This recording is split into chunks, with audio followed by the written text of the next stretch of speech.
पित्रे ब्रह्मोपदेष्ट्रे मे गुरवे दैवताय च प्राप्याय प्रापकायास्तु नमः श्रीनिधये नमः। नमो वेंकटेशाय।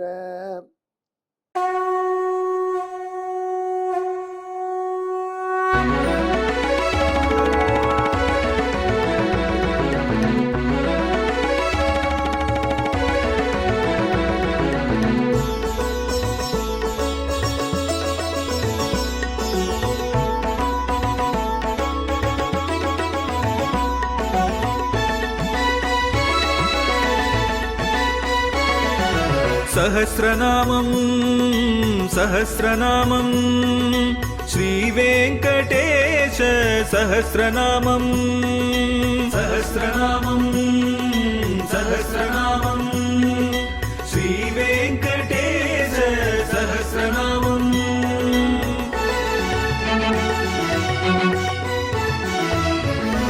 உலகில் கலிவினை தோஷம் அகற்றும் நாமம் சஹஸ்ரநாமம். உயர்வுகளை வாழ்வில் அளிக்கும் நாமம் சஹஸ்ரநாமம். திருமலையில் தினம் அர்ச்சனை நடைபெறும் நாமம் சஹஸ்ரநாமம். திருவேங்கடனின் தரிசனம் காட்டும் நாமம் சஹஸ்ரநாமம். सहस्रनामं सहस्रनामं श्रीवेङ्कटेश सहस्रनामं सहस्रनामं सहस्रनामं श्रीवेङ्कटेश सहस्रनामं। திருவேங்கடமுடியானுடைய திவ்ய சஹஸ்ரநாமம் தினமும் திருவேங்கடமுடியான் உகந்து கேட்கிறான். அன்பர்களே, நீங்களும் உகந்து கேட்கின்றீர்கள். ஒரு வித்தியாசம், அவன் தினந்தோறும் 1000 திருநாமத்தையும் கேட்கிறான். நீங்கள் ஒரு நாளைக்கு ஒரு திருநாமமாக ஆழ்ந்து அனுபவித்து ரசித்து மகிழ்ந்து கொண்டிருக்கிறீர்கள். இப்பொழுது நாம் 398வது திருநாமத்துக்கு வந்திருக்கோம்.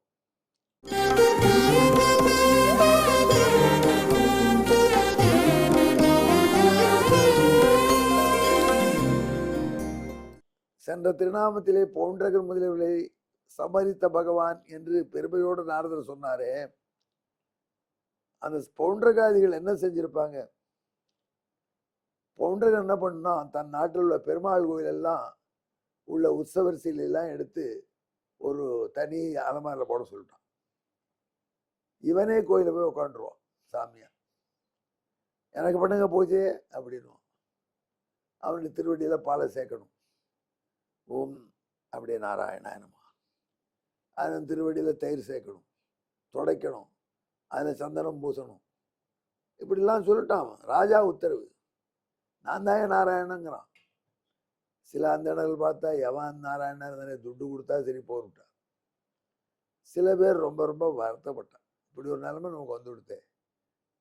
இவன் மன்னனை பூஜிப்பதை பற்றி தவறு ஒன்றும் இல்லை. மன்னனை பூஜிக்க வேண்டியதுதான். நாராயணன் தான் பூஜிக்க சொல்றான்.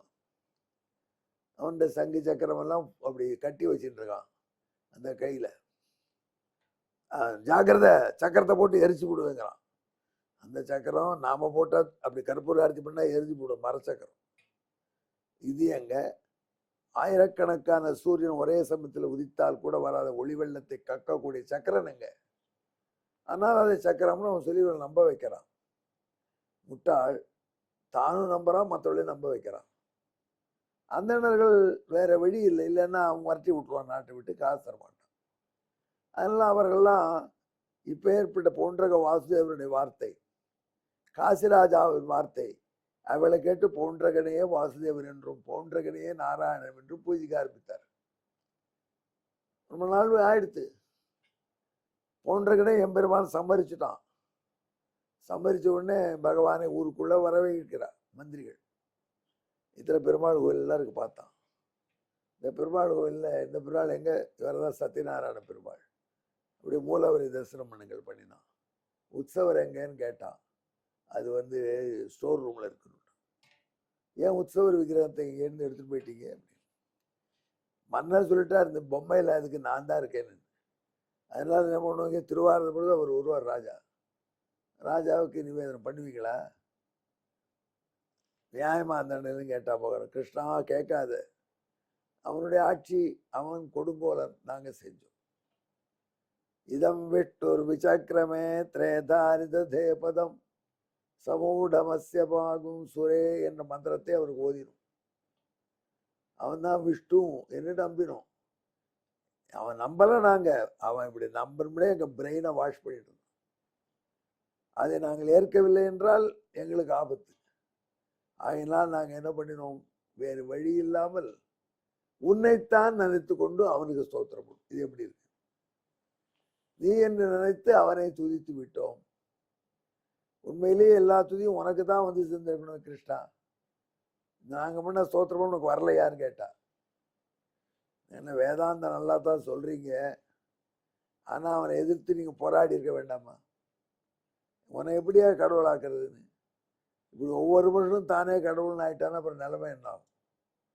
அதனால இது சரியல்ல என்று பகவான் சொன்னான். சொன்ன உடனே அந்த இடம்லாம் நின்றுக்க ஆரம்பிச்சிட்டாங்க.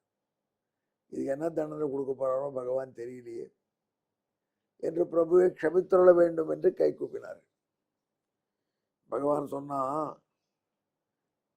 துவாரகை பாரத யுத்தம் முடிஞ்ச பிற்பாடு திரௌபதிக்கு பட்டாபிஷேகம் பண்றா. பட்டாபிஷேகத்தில் திரௌபதி இஷ்டப்படவே இல்லை. சொந்த ஞாதிகளை கசின்பதனை கொண்டுட்டு ராஜ்யத்துக்கு வந்திருக்கோன்னு வைவா கிருஷ்ணா, எனக்கு இந்த ராஜ்யத்தை பார்த்தாலே அருவருப்பா இருக்கு, நான் பட்டாபிஷேகம் பண்ணி மாட்டேங்கிறார்.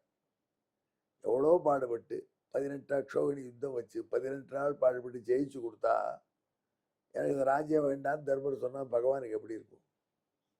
கிருஷ்ணபிரான் நிலைமை விடணும் பார்த்துக்கோ. ஏன் தான் உனக்காக இவ்வளோ பாடுபட்டு வெற்றி வாங்கி கொடுத்துருக்கேன், இப்படி முடிசூட்டிக்கு மேலே மாட்டேன்னு பிடிவாதம் பிடிக்கிறே, உனக்கே நன்னா இருக்கான்னு கேட்டான் கிருஷ்ணன் பொறுமை. எனக்கு வேண்டாம்ப்பா அப்படின்னு விட்டார். அப்புறம் பீஷ்மர் அழைச்சிட்டு போய் பீஷ்மர்லாம் அவருக்கு ஆலோசனை சொல்லி கடைசியாக ராஜ்யத்தை ஏற்றுக்க ஒத்துண்டார். பட்டாபிஷேகம் பண்ண போகிறார். பட்டாபிஷேகத்துக்கு நிறைய பேர் வந்திருக்காங்க. அதில் சாருவாகன்னு ஒரு சாமியார், சாருவாக சாமியார்னு பேர். ஏன்னா அவர் பேசினார்னா ஜனங்கள் 5 மணி நேரம் பேசுகிறான்னு கேட்பார். அதுதான் நம்ம தமிழ்நாட்டில் பார்த்துருக்கோம், அரசியல்வாதிகள் 5 மணி நேரம் 4 மணி நேரம் பேசுவாங்க. அந்த காலத்துலலாம் 9 மணிக்கு மீட்டிங்கும் போடுவாங்க. அரசியல்வாதி 1 மணிக்கு வரவே மாட்டார். அவர் 50 மைல் 2 ஒரு ஊரில் தூங்கிட்டு இருப்பார் 9 மணிக்கு. அப்புறம் 10 மணிக்கு புறப்பட்டு 12:30 மணிக்கு வருவார். அது வரைக்கும் சில்லறை ஸ்பீக்கர்லாம் பேசுவான். அவர் வந்த உடனே எல்லாரும் வாரங்களில் எல்லாரும் ஒரு தூக்கங்களை எடுத்து உட்காந்துப்பான். அப்போ ஆரம்பித்தாருன்னா 4 மணிக்கு நல்லா பேசுவார், விடியற் காலம் வரைக்கும். அவ்வளோ ஆனந்தமாக பேசி தள்ளுவார். அந்த மாதிரி சாருவாகன் அவர்களுக்கு வார்த்தை அவ்வளோ அழகாக பேசுவார். அடுக்கு தொடர் அடித்து தள்ளுவாங்க. அடுக்கு தொடர்பை ஜனங்கள் மயங்கின்னு கேட்கும். யாரை கேட்க வேண்டும், எவரை கேட்க வேண்டும், ஏன் கேட்க வேண்டும், நீதி வேண்டாமா, நிரம்ப வேண்டாமா, நெறி வேண்டாமா, பொறுமை வேண்டாமா, பொறாமை இருக்கலாமா என்றெல்லாம் அப்படி அடுக்கு தள்ளுவாங்க. புரியறதோ புரியலையோ அந்த சொற்களை கேட்டு பிரமிச்சுன்னு ஜனங்கள் இருக்கும். அப்படி பேசக்கூடியவர்களாம் சாருவாக்கர்கள். அந்த சாருவாக்க அந்த சாமியார், அவன் பேசினா அவ்வளோ நல்லா இருக்கும். அந்த சாமியாரும் வந்திருக்கேன், எத்தனோ சாமியார் பட்டாயப்படுத்தி வந்திருக்கான், அவரும் வந்திருக்கான். அப்படியே கிரீடத்தை எடுத்து கொடுக்க போறா, தர்மத்தில் வைக்க போறா. அங்கே சார்வாக சாமியார் வந்து முன்னாடி நின்றார். தர்மராஜா, இங்க இருக்கிற அந்தணர்கள்லாம் இந்த பட்டாபிஷத்தை வெறுக்கிறோம். உன்னுடைய கசின் பிரதரை கொண்டு ராஜ்யம் வாங்குற ராஜாக்களுக்கு தேவையில்லை. அப்படி ஞாதி காதி, தன்னுடைய ஞாதிகளையே கொன்றவன் என்று மக்கள் உன்னை ஏசுகிறார்கள். இந்த பட்டாபிஷேகம் அந்தணர்களுக்கு இஷ்டம் இல்லைன்னு சொன்னான். திடீர்னு குண்டத்துக்கு போட்டான். பீமன் பரபர எட்ரா கதைய அப்படின்னா, இந்த சாமியார் அடிச்சுட்டா அதை படம் பிடிச்சு போட்டான். அப்புறம் சாமியார் அடிச்சாலும் அதே கெட்ட பேராயிடும். அர்ஜுனன் என்ன செய்யறதுன்னு தெரியாமல் முழிக்கிறான். தர்மராஜர் கேட்டார், நானா ஞாதியை கொன்றவனா? நீங்களும் அப்படி சொல்றேன், நீங்களும் அப்படி சுட்டா என்ன பண்ணுறது? கிருஷ்ணா பத்தியா, இதுதான் வேண்டாம் பட்டாபிஷேகம்னு இப்பவே சொல்றாங்க பார் அப்படின்னு தர்மராஜர் சொன்னார். கண்ணபிரானுக்கு தெரியும் இந்த சார்வாக சாமியார் ஃப்ராடு. சாமியார்கள் அது ஃப்ராடு சாமியார். துரியோதனுக்கு ரொம்ப நெருங்கிய நண்பர். துரியோதனுடைய கனவு நிறைவேறணும், தர்மராஜர் பட்டாபிழை பண்ணாமல் இருக்கணுங்கிறதுக்காக சொல்றான். அவனை யாராவது இவர்கள் கொன்றால் ஒரு சாமியாரை கொன்ன பாவின்னு திட்டுவார். அதுக்காக கண்ணபிரான் தெரியுமா செஞ்சார்? ஏத்தான் அண்ணனர்களை நீங்களே சொல்லுங்கள், இந்த சார்வாக சாமியார் சொல்லலாம் உங்க கருத்தா, தர்மராஜர் கேட்கிறார் அப்படின்னார். தர்மராஜரே கேட்க சொன்ன கேளு.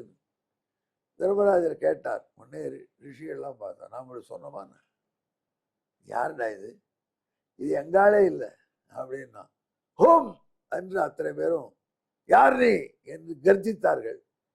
அந்த கோபத்திலே அந்த சார்வாக சாமியாரை பார்த்தார்கள். அவன் எரிஞ்சு சாம்பலா போயிட்டான். பார்த்தியா, உனக்கு எவ்வளோ சப்போர்ட் இருக்கு, பட்டாபிழை பண்ணி கோருட்டார் பகவான். சார்வாக சாமியார் சாம்பலை எடுத்து பகவான் வெள்ள கொட்ட சொன்னான். அப்போ சொன்னான், இந்த சார்வாக சாமியார் நாம் அடிக்கக்கூடாது, அந்த சாமியார்களே அவர் அடிக்கணும் பண்ணி. அப்படி சாமியார்களுக்கெல்லாம் பயம் வந்துருச்சு. கிருஷ்ணன் உள்ள நுழையிறான், பொன்றகவாதேவனை பூஜை பண்ணி இருக்கிறீர்களேன்னு நம்மளை ஒரு வசதி கேட்டான்னா என்ன ஆயிடுமோன்னு அஞ்சினான். அவள்கிட்ட கருணையோடு சொன்னான், உங்க நிலை எனக்கு புரிகிறது, வேற வழியில் உங்களுக்கு, ஆனால் இனிமையாவது நெறிப்பட இருங்கள் என்று கருணையோடு அவர்களை மன்னித்து அருளினான் கண்ணபிரான் என்று நாரதர் அந்த நிகழ்ச்சியை வைத்து இந்த பெயரை சொல்றார்.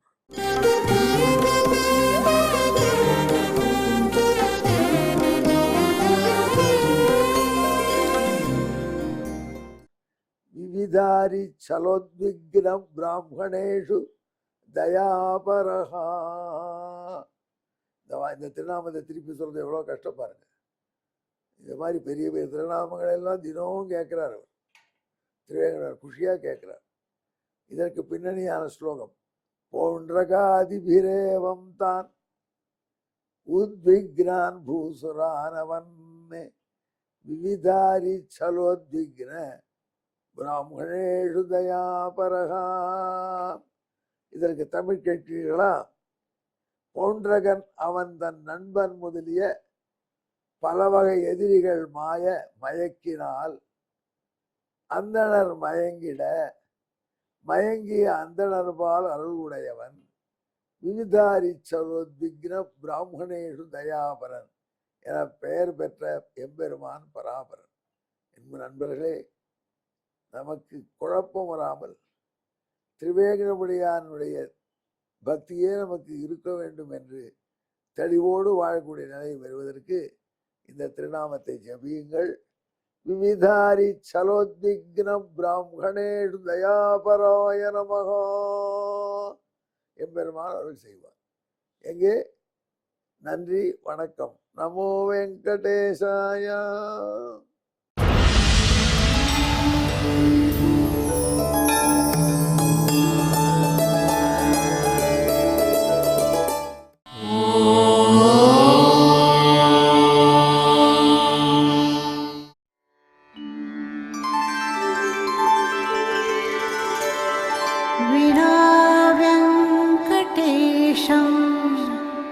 ननाथो ननाथः सदा वेङ्कटेशं स्मरामि स्मरामि. हरे वेङ्कटेश प्रसीद प्रसीद. प्रियं वेङ्कटेश प्रयच्छ प्रयच्छ.